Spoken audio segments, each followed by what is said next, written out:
In order to kill the woman, the general directly slashed across the woman's neck with the long sword in his hand. But in the very next second, the general discovered in shock that the speed at which the woman's wound was healing was even faster than the cut he had just made. After hearing the woman say that her life was eternal and that she would never die because of anything in the outside world, the general couldn't help but widen his eyes in shock. This made the general, who originally did not believe in the woman's identity, begin to waver, and all of this had to start from this morning. The woman was the last magician in this world. She possessed eternal life, as well as the ability to see all things. But 60 years ago, when wars were breaking out everywhere, she took 13 parts of her body that represented her powers and gave them separately to her students, sending them down the mountain to end the wars. 60 years later, sensing that the wars in this world had completely ended, the woman decided to go down the mountain to retrieve her organs, and one of the places she came to was the home of her eldest disciple's son, to reclaim her eyes only to happen upon the wedding of her eldest disciple's granddaughter. Looking at the person who, after her eldest disciple's death, had inherited the position of duke, the woman directly spoke up and demanded her eyes back. But what she did not expect was that the duke below actually agreed immediately. You must know that the eyes of a great magician had the ability to foresee danger. Once the duke lost the protection of those eyes,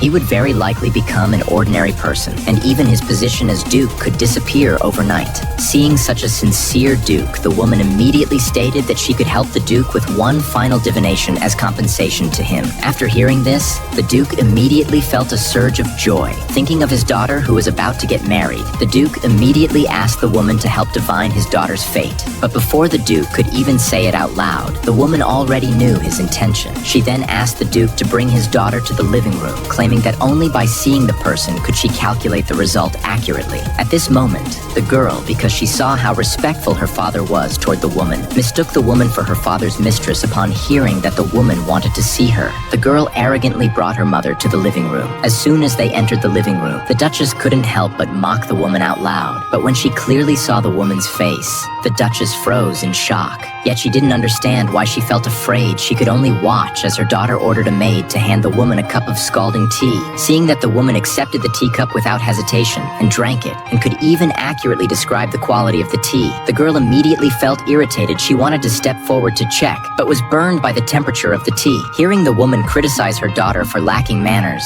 the Duchess's anger finally reached its peak. In order to take revenge for her daughter, the Duchess immediately summoned the servants, trying to force the woman to kneel and apologize to her daughter. But before anyone could make a move, a violent clap of thunder came from outside. Accompanied by blinding light, the Duke finally appeared before everyone. He viciously knocked his wife to the ground, then sincerely knelt down and begged the woman for forgiveness.